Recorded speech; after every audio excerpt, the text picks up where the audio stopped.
Hola, en este video vamos a avanzar en la teoría de la FPP, ¿ya? Y de pasada iremos a demanda y oferta. Entonces, un poco lo teórico detrás de la FPP, asumiendo que se vieron el ejercicio de la prueba, es que es una gráfica que muestra las distintas combinaciones de producción, ¿ya? O sea, si yo, Joaquín, puedo producir galletas y pasteles, mi primera franjita, que sería la negra, esta rayita no va. Esta primera limitante muestra desde ahí hacia abajo todas las combinaciones que puedo hacer de producción, ¿ya? Entonces, por ejemplo, una combinación podría ser 3 y 2, 3 galletas, 2 pasteles. Ahora, ¿qué pasa?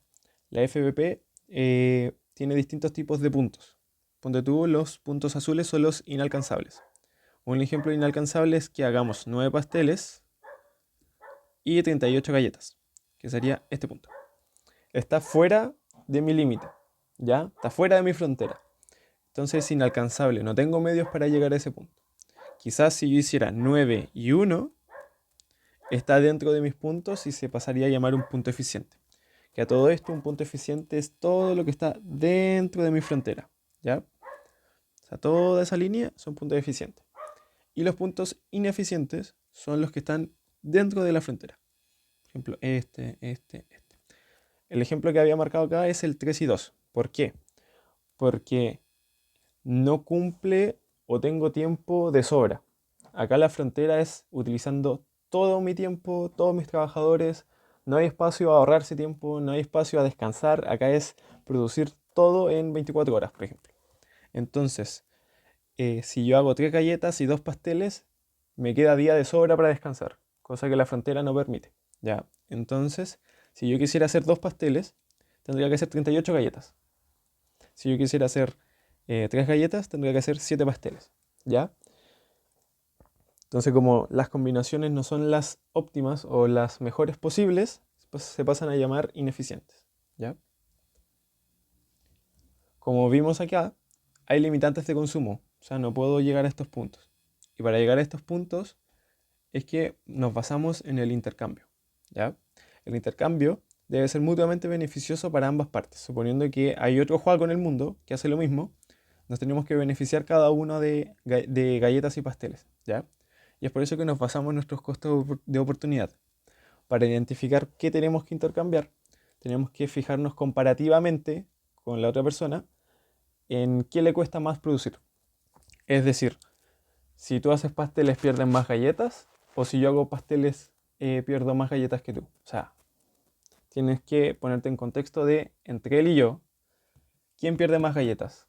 Y el que pierde menos tiene que hacer pasteles.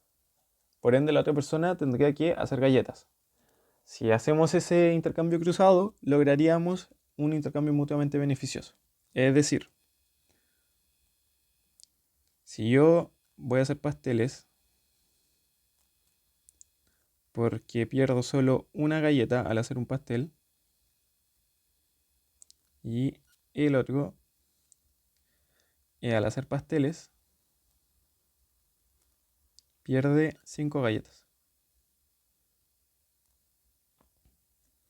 Para eso voy a hacer yo los pasteles, ¿ya? Porque pierdo menos galletas por hacerlo. Ahora, si también por hacer una galleta yo pierdo 8 pasteles y esta persona por hacer galleta pierde solo 2, entonces él debería hacer las galletas, ¿ya? En ese sentido, comparativamente, eh, llegamos a la conclusión que yo debería hacer los pasteles y darle un intercambio hacia él y que él debería hacer galletas y que él me debería dar galletas a mí, ¿ya? El intervalo de precios lo vimos en el video anterior, pero por lo general es, si yo voy a vender, por ejemplo, una galleta, él va a vender una galleta, perdón, tiene que estar en mínimo el precio que me va a vender la galleta, en hacer valer la producción de esa galleta que me va a dar, o sea, no más de... ¿Cuántos pasteles pierde por hacer una galleta? tiene que ser mínimo 2 pasteles y máximo 8 pasteles. Entonces, el precio de este personaje para venderme una galleta tiene que ser 2 pasteles. ¿Por qué? Porque le tiene que valer la pena hacer el pastel.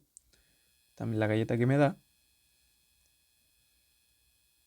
Pero no más de 8 pasteles. ¿Por qué? Porque si me empieza a cobrar 9 pasteles, 10 pasteles, yo le voy a decir, oye, para eso produzco una galleta y solo pierdo 8. ¿Ya? Ahora, por ejemplo, en la FPP existen los shocks de productividad, ¿ya? Se pueden deber a temas adversos.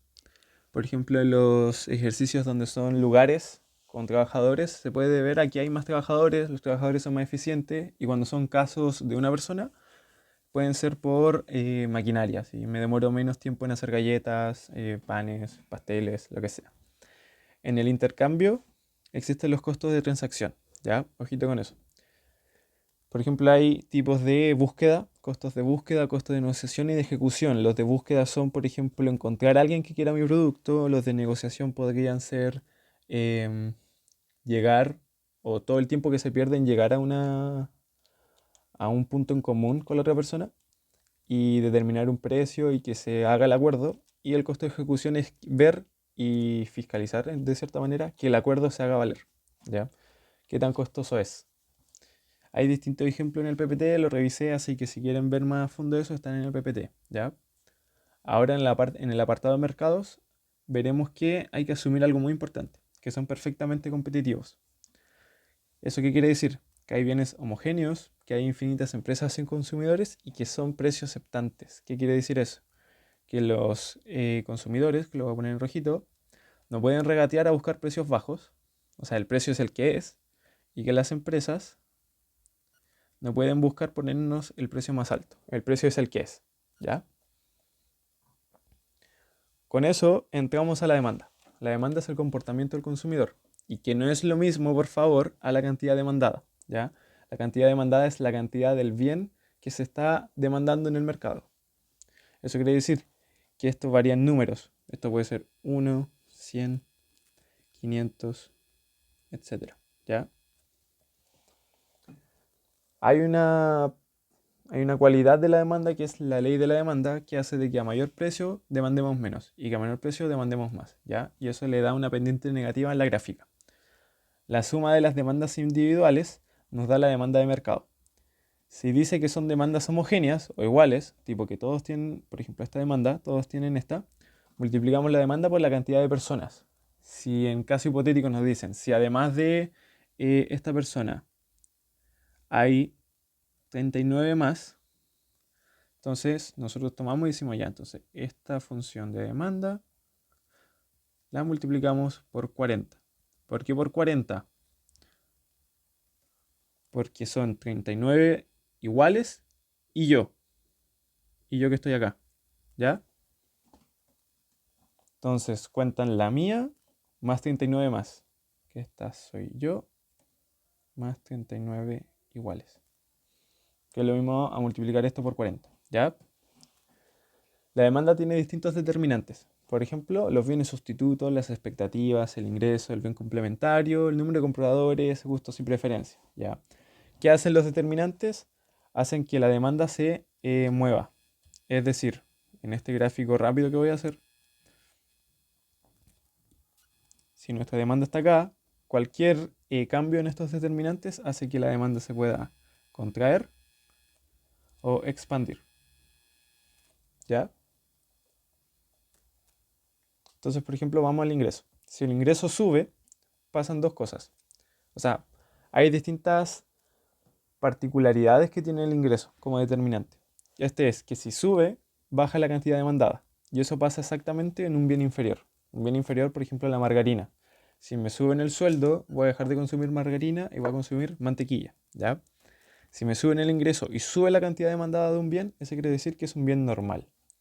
Si es un bien normal, quiere decir de que si yo tengo más platita, voy a buscar más de ese bien, que puede ser, por ejemplo, computadores, ¿ya? Si no tengo para un computador, voy a buscar un cibercafé, y ese sería un bien inferior, ¿ya? Puede ser al revés, es decir, si en este caso baja el ingreso, sube la cantidad demandada, bien inferior. ¿Ya? Den vuelta este álgebra. Y dentro de la función de demanda, el ingreso debería verse así. ¿Ya? Si es bien normal, tiene que ser, déjenme ponerlo acá, bien normal, tiene que ir con signo positivo. ¿Por qué? Porque acá te dice, si aumenta el ingreso, aumenta la cantidad demandada. Entonces, si aumenta el ingreso, tiene que aumentar positivamente a la cantidad demandada. Ahora, si es inferior, en este caso, te dice, si aumenta el ingreso, afecta la cantidad demandada. Entonces, si le ponemos negativo, automáticamente este ingreso afecta nuestra cantidad demandada. ¿Ya? Siguiente. El bien sustituto. El bien sustituto eh, es quien al subir el precio no sube la cantidad demandada. Yo me acuerdo que en la ayudantía les hice el ejemplo de, por ejemplo, nosotros somos pisco y el sustituto es el vodka. Si sube el precio del vodka, va a aumentar la demanda del pisco. ¿Ya? ¿Por qué? Porque se va a hacer más caro, van a decir, oye, no vale la pena comprar vodka, compremos más pisco. Entonces aumenta nuestra cantidad demandada. Un bien complementario, por ejemplo, podría ser el hielo y el pisco. Si suben el precio del hielo, cosa que no creo que pase este caso, pero si sube el hielo, tendería a bajar el pisco. ¿Ya? No creo que pase, vuelvo a repetirlo, pero tendería a bajar. ¿Ya? Es por eso que en una función de demanda vemos que si el precio sustituto sube, tiene que afectar positivamente a la demanda. Entonces, afecta positivamente a nuestra cantidad demandada. ¿Ya?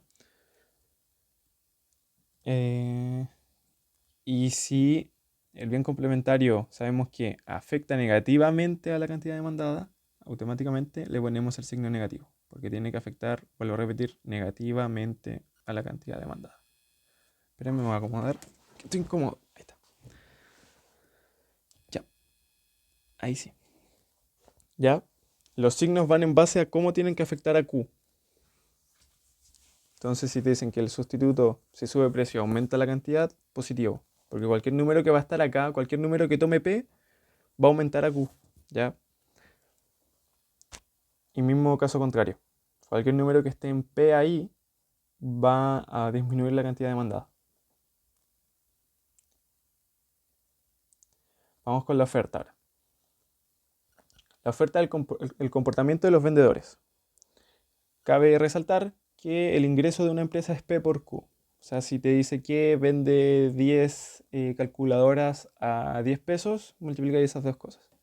El beneficio es el ingreso menos costos y el costo se divide en costos explícitos e implícitos, ¿ya? El costo explícito son la platita. Cuesta 500, lucas, 3000. Y el implícito son los costos de oportunidad, ¿ya? Se toma el costo como la suma de esos dos. Vuelvo a resaltar que la cantidad ofertada no es lo mismo que la oferta. Ojo con los comentes. Y existe también la ley de la oferta, que a mayor precio quiero ofertar más del bien. O sea, me conviene. Y si se vende barato, no me va a incentivar a venderlo. Y mismo caso, la suma de ofertas individuales nos da la oferta de mercado. Y si son iguales, multiplique. ¿Ya? La oferta tiene también determinantes: el precio de los insumos, la tecnología, el número de vendedores y las expectativas. ¿Ya? No me voy a detener mucho en eso porque es bien intuitivo lo que debería pasar. ¿Ya? Si aumenta una tecnología, se expande. ¿Por qué? Porque si la oferta se expande, se te abaratan los costos. ¿Ya? Es un ejemplo. Y acá un repaso a la rápida de cómo nombrar a cada movimiento de curva. Por ejemplo, en este caso la demanda se contrae. ¿Qué quiere decir que se contrae? Que todo este segmento de mercado, todas estas personas que están acá se pierden. Entonces la demanda se contrae porque todas esas personas salen del mercado.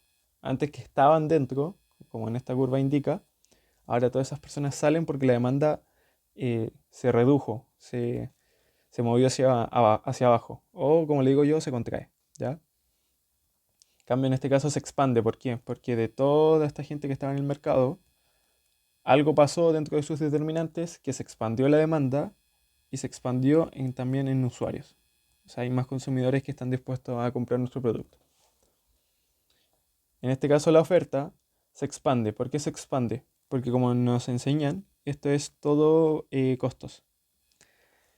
Como todo esto son costos, se expandió, quiere decir que se hace todo más barato. Entonces ahora nuestros costos son más baratos. Parten de acá. ¿Ya? Y cuando se contrae lo mismo. Nuestros costos estaban acá, se nos encareció la vida. Entonces todo esto ahora es nuestros costos. Cuando antes era solo esto, ahora todo esto nuevo es costo.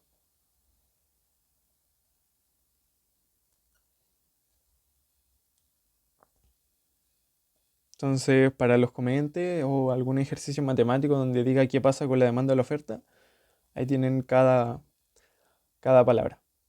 ¿Ya? Bueno, el equilibrio es bien sencillo. El equilibrio es igualar oferta y demanda, las funciones, por favor. Y existe la ley de la oferta y de la demanda, que es que siempre que hay un desplazamiento en las curvas, hallaremos un nuevo equilibrio. Así que eso es por ahora. Y no vamos a ver un ejercicio matemático de gráficos hasta control de precios, ¿ya? Entonces ahí vamos a repasar todo lo que vimos ahora. Así que eso, nos vemos en elasticidades.